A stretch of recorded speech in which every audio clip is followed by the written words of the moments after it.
Hi students, hope you're all doing very well. And you've got 3 readings to do for today, and I want to make just a brief notation to one of them. The reading that you're going to see that has the entire parable of the burning house from the Lotus Sutra in it has a very, very long preface. And the preface is basically trying to kind of talk about these different texts, and especially the Lotus Sutra and how to date them and who did different translations of it, etc., etc. Feel free to read that very quickly, or just kind of pick out points as you go through. Just skim it, and then go straight to the parable that is, as you'll see, is written both in verse and in prose, and it's thought that the verse version was the earliest. So that brings us to the first point I want to make about these Mahayana scriptures, and that is the fact that they are really tough to date. It's really hard to know when they first came on the scene. So basically the consensus of Buddhist scholars is that we can date the earliest ones, the Perfection of Wisdom Sutras, to approximately the 1st century BCE. Okay? Now, you've got a very interesting moment here. What counts as being part of a canonical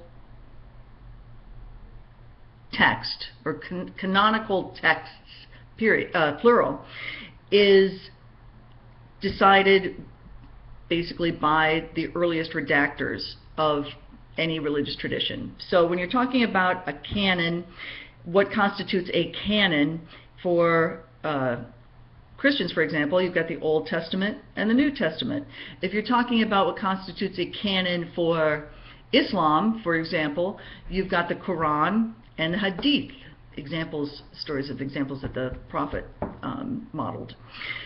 And for Buddhist texts, the canon is usually thought of as the Tripitaka, the 3 baskets written in Pali that the Theravadan tradition maintained in full. Now, during the Mahayana period in Buddhism, you have a lot of new narratives getting out there that the redactors during this period, the Mahayana period, want to have as part of the original canon. Okay? And so they do that in several interesting ways. First of all, they say, hey, you know what? Actually, all these texts written a half a century after the peri-nirvana, or the ultimate nirvana that the Buddha experienced, the Buddha actually said this stuff, okay? And he said this stuff, but bummer, it got left out of the original canon. So we're just rectifying that error, really. And that was one way to kind of backdoor them into the canon. Another way that these texts were positioned is to say that, yes, again, the words in these sutras are original to the Buddha, but they were first taught to divine creatures, nagas, which are magical dragon creatures, apsaras, which are sort of like celestial nymphs. There are a whole bunch of divine figures in Buddhism that kind of got hauled over from Hinduism and are there. And the idea is that the Buddha first taught it to these magical creatures, who then, when they deemed it appropriate for humans to know about them, then taught them to humans. So that's why there's a timing discrepancy. That's why these are so much later.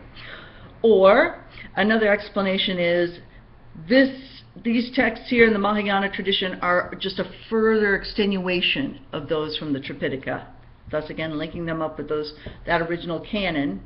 And a fourth thing that is said is that some of these narratives could only be accessed and brought to light during a deep meditative experience.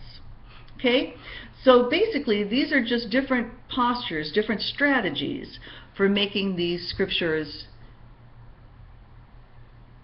positioned as ultimately sacred, in the same way that the Pali Canon is understood to be sacred. So it's an interesting little textual moment here.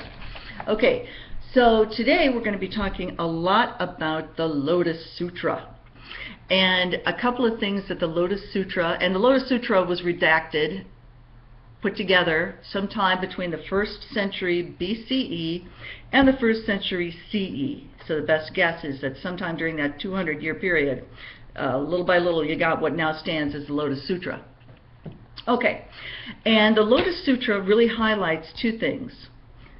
Upaya, which means skillful means, U-P-A-Y-A, skillful means, which means that the Buddha will put the message out there in any way that guarantees results. Okay, so if I have to tell you a parable, but you're going to get it because you understand how parables work, I'm going to use a parable. Or if I'm going to sing the Dharma and somehow the music gets into your ears, then that's the skillful means way that I'm going to transmit the Dharma, transmit these teachings to you. Okay, so upaya, or skillful means, is one of the main ideas in the Lotus Sutra. The second one being ekayana. Now what does yana mean? Hinayana, Mahayana? Vehicle. I know y'all said that. And eka literally means one. So the other big piece here that you have in the Lotus Sutra is the teaching of ekayana, or one vehicle, or that all previous vehicles are really just ways of talking about the one vehicle. So you can kind of start to see a little bit how upaya, skillful means, works to raise up the idea of really only one vehicle. We might say it in a bunch of different ways, but the only reason we're doing that is so a variety of people in all different stations of life get it, but there's really only one true vehicle. Okay? So I'm going to stop here and start my next recording. So I'll be back in a minute.